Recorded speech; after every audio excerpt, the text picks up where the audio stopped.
Hello, everyone. I am so excited to be joining you today on Facebook Live. I'm Dr. Samya Sridharan. I'm going to talk to you today about fasting. Today is World Homeopathy Day, after the birthday of the founder of homeopathy, Dr. Samuel Hahnemann. Um, he was a conventional medical doctor who founded homeopathy to find a safer, gentler, yet effective way of treating people, unlike conventional medical practices. So I'm really happy to be doing this Facebook Live for the first time on his birthday, which is also World Homeopathy Day. So let's talk a little bit about fasting today. Fasting is the most ancient, effective, cost-efficient way to heal from diseases. Of course, we know about many medicines that can actually help us heal. We also know about natural things that can heal.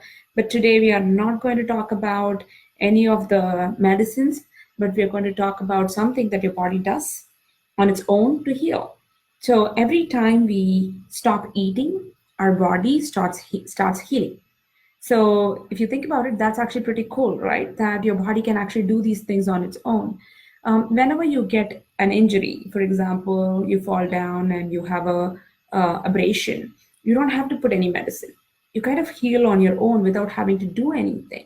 That is an inherent, innate ability for the body to heal. So we can also do certain kinds of things that can trigger that innate ability to heal because our body is very intelligent. It typically looks for things that are foreign bodies. It can eliminate foreign bodies or kill foreign bodies or create mechanisms in the body to kill foreign bodies and so on and so forth. So it can also do the same thing for cancer. When somebody has mutated cells in their body, your body knows how to remove it, but we have to give it the opportunity to do so. So that's where we are going to talk about fasting and how it can help.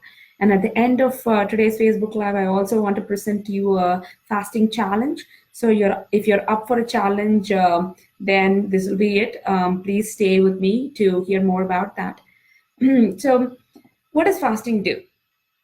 Fasting can actually heal the body. It can also reverse aging. So if you have been finding or looking for an anti-aging medicine or anti-aging cream or anti-aging pill, fasting can actually be that. It's not only free, but it's also very effective in doing so. So when they did a study, they found that fasting can actually reverse cellular aging, which in turn will actually cause reversing of aging in our face, in our body, and so on and so forth. So it's definitely an important tool that we should have in our arsenal for anti-aging benefits. And it also prevents many chronic diseases like cancer, hypertension, etc. So if you think about it, evolutionarily, humans have fasted, not purposely, but because they didn't have a choice, right? We were in the fastest, we were in the sharpest, we were in the strongest in the animal kingdom. So which means that we had to go for long periods of time without having food.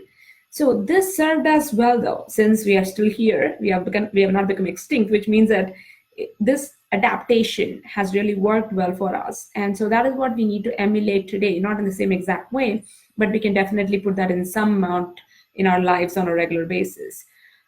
So what we will be doing is we will actually do fasting in a way that is more controlled, that you don't actually have to go for long periods of time without eating, but can still get most of the benefits by doing the controlled fasting.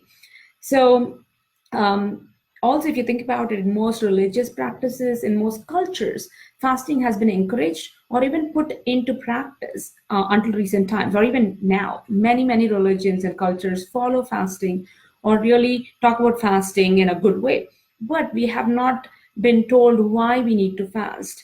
Many people don't do it because they don't think that they are religious or they don't follow the culture. So they kind of fall off the bandwagon and never really follow that. But fasting is not just a religious practice in a spiritual way, but it is actually really good for the body. Because if you think about it, your body is the only one thing that's going to join you for the rest of your life. So if you want to be well, if you want to keep your health, then this is something that you can do for yourself. Um, so fasting allows your body to do the most needed housekeeping. That doesn't happen while we eat. So every time we eat, it takes 4 hours to digest. And while we are digesting, our body doesn't get to repair or remove things that shouldn't be in there, like mutated cells, which can turn into cancer, or cells that are injured or inflamed. For example, in arthritis. So first, you may notice some pain, in case of arthritis before it even begins. There may be some pain or even slight swelling or heat and so on and so forth. At this stage, if we can do something about it, it doesn't actually go into a full-blown arthritis. So this is inflammation, this is injury to the cell right there. So fasting here can actually curb that inflammation or that injury, and it can make the cells reproduce and reproduce better, renew itself better. So what are the different ways in which you can fast? There is intermittent fasting. The intermittent fasting is pretty popular these days. It is done in a 16-hour period. So it would mean that you actually miss one meal a day. So for example, if you eat breakfast and lunch, then you would skip dinner. So I personally prefer 6 p.m. to 10 a.m. not to eat during those times. So if you don't eat between 6 p.m. and 10 a.m., that actually gives us 16 hours. And some people like to even push it further and do up to 12, which actually gives us 18 hours. Or you can also do a 24-hour fast or a 72-hour fast. So if you're only going to talk about these three types, there are more than that. There was a person who did fasting for almost a year. And he was obese and he had a lot of chronic diseases when he started out. And he did a fast for a whole year, of course, under medical supervision. And he pretty much was given some nutrient, but he was not really given food during that time. And not only did he actually really get better, health-wise, but also he lost weight, of course. And all of his numbers were perfect, like all of his blood work, everything seemed perfect after a year. So we are not talking about anything that extreme. We are talking about simple fasts that you can actually incorporate in your daily life, or even, once a week or twice a week, whatever works. For most people, if you have never fasted, then it would be beneficial for you to actually fast only 16 hours or do an intermittent fast. And when I say intermittent fast, like the 16-hour or even 14 hours, start with 14 hours. So all of us fast for 12 hours, mostly, unless you are actually going for a graveyard, shift of eating food. You should be fasting 12 hours. So you eat around 8 p.m. or 7 p.m. at night. And then we don't eat until the next morning at 7 a.m. or 8 a.m. So that's a 12-hour fast. So most of us do this because we eat dinner and then we go to bed and we sleep through the night. And then when we wake up in the morning, we eat. So this is beneficial already. So during this time, our body does a lot of housekeeping. It actually creates memory. It actually does cellular regeneration. It does recovery and so on and so forth. So when we increase this fasting to 16 hours, it can actually do more. And when we increase it to 18 or 24, it can do more and more and more for our body to repair. So if you have never done fasting, so if you can, write on the chat box if you have fasted, yes or no. How many of you have fasted before? So it can even be a 16-hour fast. Have you ever fasted before? By just drinking water. So fasting means you don't really eat any food.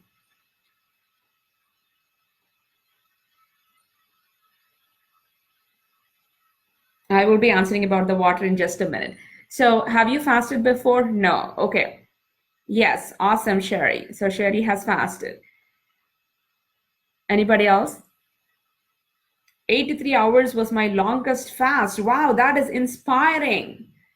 So we need to hear more about that from Jamie. That's awesome. I have never done an 83-hour fast, but that's, oh my gosh, I would love to do that one day. So that's great. Anybody else has ever fasted? And what was your longest? I would love to know that. So you can keep on posting your comment there and I will get to it. So let's start with people who have never fasted before or intermittent fasting. So you pick any day out of a week. and try to keep it the same day if possible, because it allows us to have a certain discipline in doing things. And I've always known this, that whenever we prepare and we kind of plan on something, we do it better than if we have to do it randomly. So keep a day or even 2 out of a week where you can actually fast, which means that you will end your dinner. Typically, you wouldn't be eating a large meal at 6 p.m. if you ate at 1 or 2 for lunch. So whatever you can eat, you're going to only eat how much ever you need.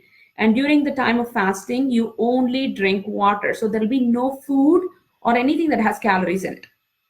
Okay, so that is how the fasting itself will go. So you will stop eating by 6 p.m.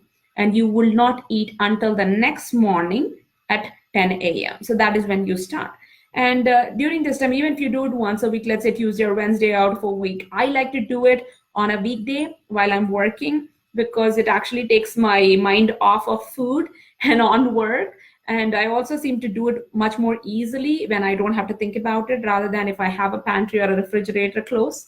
And that's also the reason why most people don't fast anymore, or not even know the benefits of fasting, because of the advancement in technology these days. And we have pantry, we have abundance of food, and we have a refrigerator at hand, and we always have food available to us. And we pretty much every single occasion is around food. And we seem to enjoy eating these days a lot more than ever we did before. So definitely all of those have contributed to us in eating more than fasting more. So start with doing 1 day a week. And once you feel comfortable with your body doing this, then you can actually maybe do 2 or 3 times a week. Whatever works with your schedule, whatever works for you. Just because I said weekdays work for me doesn't mean that that's the right thing for you. If weekends work, go for it, okay? But start something that way, okay? The second type is 24-hour fasting. A 24-hour fasting is, so let's say we eat tonight a dinner at 6:30. Then you don't eat until 6:30 next evening. So that is called as a 24-hour fast. So that means that you can eat next day dinner, you just cannot eat it before 6:30. Okay, so that's a 24-hour fast. You can also do a 36-hour fast where you don't eat dinner at all and go until the next morning and eat. Okay, so during all of this fasting, you will have to drink plenty of water. Okay, the more water you drink, you're going to wash out the ghrelin, which is a chemical that's in your stomach that makes you feel hungry. So if you don't drink plenty of water, you're going to feel hungry, super hungry, and you're going to start eating something or the other, because the ghrelin makes your stomach twitch and cause hunger pangs and makes you cranky and so on and so forth. Also, we produce the stomach acid and enzymes every time we get hungry. So these have to be washed out as well in order for us to be able to keep going with it. But this ghrelin will get reabsorbed as soon as you drink water. It gets washed out. That hunger pang will go away, and you'll be able to fast without any problems. So definitely drink plenty of water. I cannot reiterate that enough, because most people, when they fast, that's the mistake that they do. They don't drink enough water, which means that they get hungry, and then they say that, I cannot do this. And a lot of times people have also told me this, that they cannot fast. It's impossible for them to fast. But if evolutionarily we have done it for so long, absolutely we all can do it. It's not something that's rocket science, but it's a mindset. Once we understand why we do it and what benefits we get from it, then we'll be able to do it. And as I said before, you can start out simple, and then you can actually add more and more and more to it. The third type is the 72-hour water fast. The 72-hour water fast is a 3-day water fast. And what has been shown is that when we get to the 72-hour period, your body starts breaking down mutated cancer cells. And as it gets rid of those cancer cells, you will not actually develop cancer. So it can actually prevent these kinds of chronic diseases. How great is that? Is there anything that can actually do that as much? So not only eating good foods, but also not eating can prevent chronic diseases and make our body stronger and healthier. So you can do once, twice, 3 times a week of intermittent fasting, or do 24-hour fast once a week, or once in 15 days. It doesn't have to be that often. So even if it's once in 15 days, then you can actually do the 24-hour water fast. It's going to be super beneficial for you. And also, it's during this time, you also should actually try to do things that are much more calming, like meditating and relaxing, reading books, something that's more fueling your soul rather than doing things that are very high energy. So if you actually have like a game or something, don't pick to fast on that day because it may not be a good idea. You'll feel hungry. But one of the things that we have found is that when you do intermittent fasting, you could exercise. So if you exercised an hour before breaking the fast, then you actually get more benefits out of that exercise for the entire day after that. So you can definitely exercise during intermittent fasting, but do not exercise too hard. You can still do yoga and things like that, but nothing really too strenuous if you do a 24-hour fast or a 72-hour water fast. And 72-hour water fast is not really recommended to do too often. You could do maybe once a month, or you could do once every 3 months once.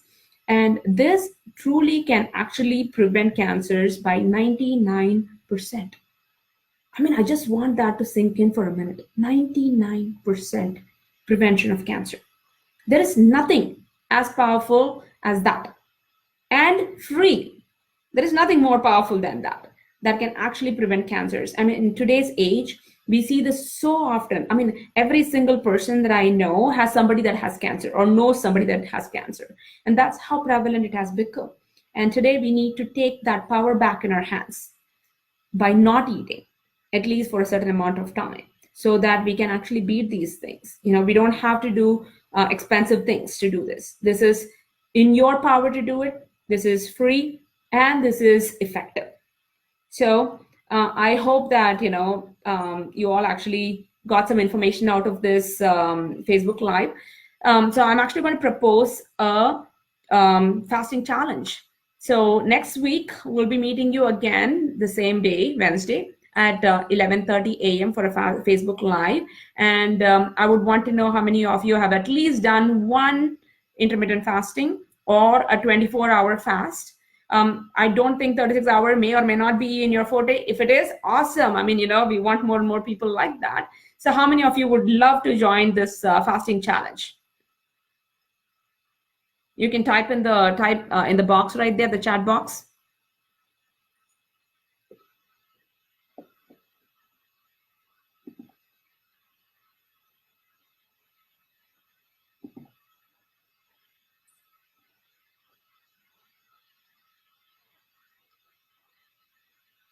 I have posted a poll there. Would you like to participate in the fasting challenge? Yes. Awesome.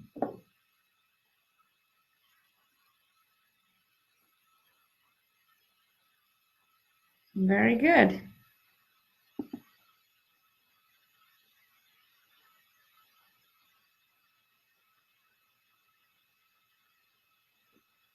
Seven-day juice fast. Awesome. Yes, you can actually do the rice probiotic water, absolutely, because it still has no calories. So you can absolutely do that.